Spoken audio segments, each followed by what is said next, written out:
Hi there. I'd like to introduce a new concept which is related to the whole Facebook and Google Street View invasion of privacy issue, and that is the Borg limit. The Borg limit. There's a limit, and it's a limit. It describes basically a situation, a limit in the relationship between humans and the world, between your mind and the external reality. And the Borg limit is the limit at which our consciousness is no longer capable of competing with the stimulations of the outside world, and loses control basically over our behavioral system. Because the way the mind works is basically we have all kinds of habits and behaviors, and they are being sorted, they are being organized and prioritized through our consciousness. Whether they are appropriate for the moment, whether they are linked together, whether they have implications. You know, if somebody asks me to throw a rock through a window, I won't do it. I will be very conscious of the fact that I shouldn't do it, and I'll think about it, and that's blocking my behavior at that point. But if somebody hands me a baseball and I'm on a baseball, like a ball, and I'm on the field and asks me to throw it, I won't have a problem to do that, because that's how my mind is already organized.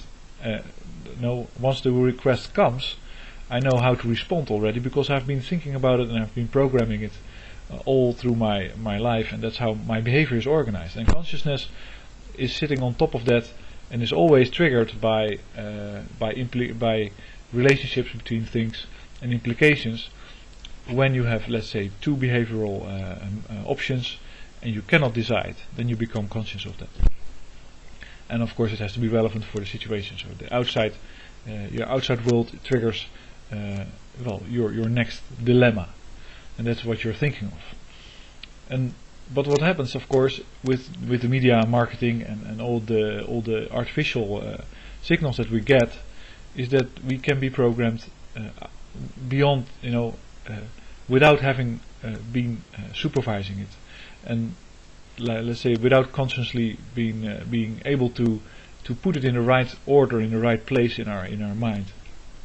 And a good, of course, advertisement is a huge example of it, because basically you show some tits and a product, and these two are linked together, and it might be very quick. It might be like almost you can do it subliminally, so quick that you don't consciously see it, but it does enter our mind, and in that whole sea of related behavioral programs, it starts pulling a string, and sometimes it's so intense that after a few days we are basically forced to reconsider our programming, because we become aware and we think, oh no, that Budweiser beer is actually, I really would like that, but that's not what you really like. You would like to have the boobs, but so you're forced to program your whole behavior, reprogram it, and that's why you're thinking about it. You're thinking about it because you think, okay, so maybe if I buy beer, I buy Coors, or buy this, or I go to Thailand, or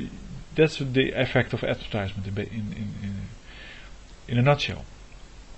It is planting stuff in your unconscious network, so you force a revaluation of the relations in that network and the priorities that you have.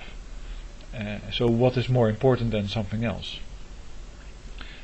And we approach, and now it's not a problem really if the world doesn't know you much better than yourself, which can be very much the case if a system remembers all your Google searches and all your comments on blogs and all your Facebook relations, and how maybe you broke up with your girlfriend, and or you had all that stuff that went on.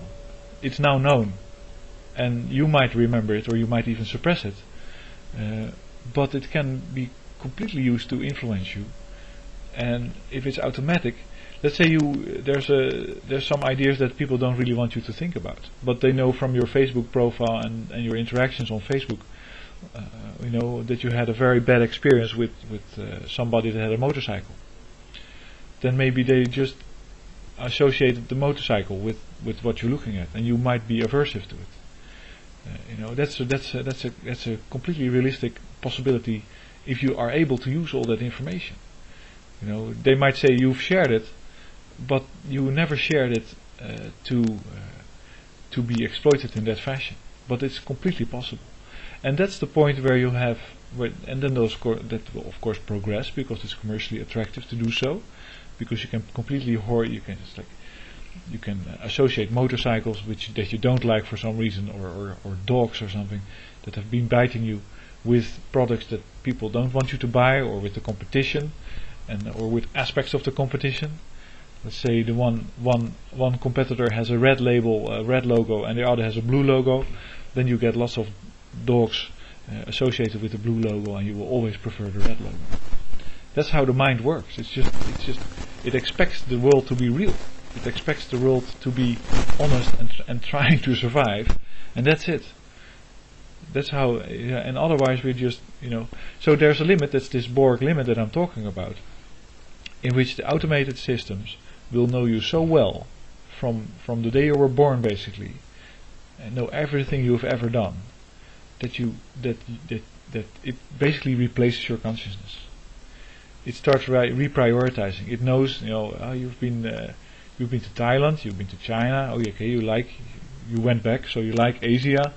So now we'll make sure that you go to Indonesia, and you'll like that. That's just what your own mind does. It replaces it. It starts thinking for you, and it basically starts saying, this guy is into computers, and he's like 14 years old. He likes electronics because he searches all these sites. He might be a good student for a university in MIT. So let's make him aware of the existence of MIT, and maybe offer him, include him in the participants for a challenge for MIT, like a young nerd challenge or something like that. Or this girl, she'd look into plastic surgery, but she's actually good looking. If you go to Facebook, and you use some kind of rating mechanism there, or you crowdsource it to Africa. In Africa, there's people sitting behind a computer, and they're just selecting who's more attractive than somebody else for 1 cent per person, or for 1,000th of a cent per person. And she could be a model, but she's aspiring to it. So maybe we can just put her into some fake contest where she has to walk around in a bikini, and we take pictures of her. And later we can use those pictures, of course, to tell her, you already made those bikini pictures, just so why not make a porn movie? That's the whole insidious nature of that type of information gathering. It goes on and on and on and on and on and on. There's no limit to it, especially when it's commercial. That's just sickening. And the limit. So you have this Borg limit, which is where your mind is no longer capable of controlling your mind. And I thought it was an interesting concept, and I hope you find it worrisome, these developments. And I expect, and it's one of the predictions I made last year, and that I will make in general, is that there will be a moment that people revolt and will demand physical destruction of all data sets related to them. And I hope it comes soon, because it's so there has to be, let's say, in the planetary constitution has to be a law that nobody can keep data on you that you are not aware of. So you turn it around. You have a data set that you keep for other people that you choose to access, and no other data can be kept on you. That should be the situation. Because then once again you're an individual and you're like sovereign and in control. Thanks for listening.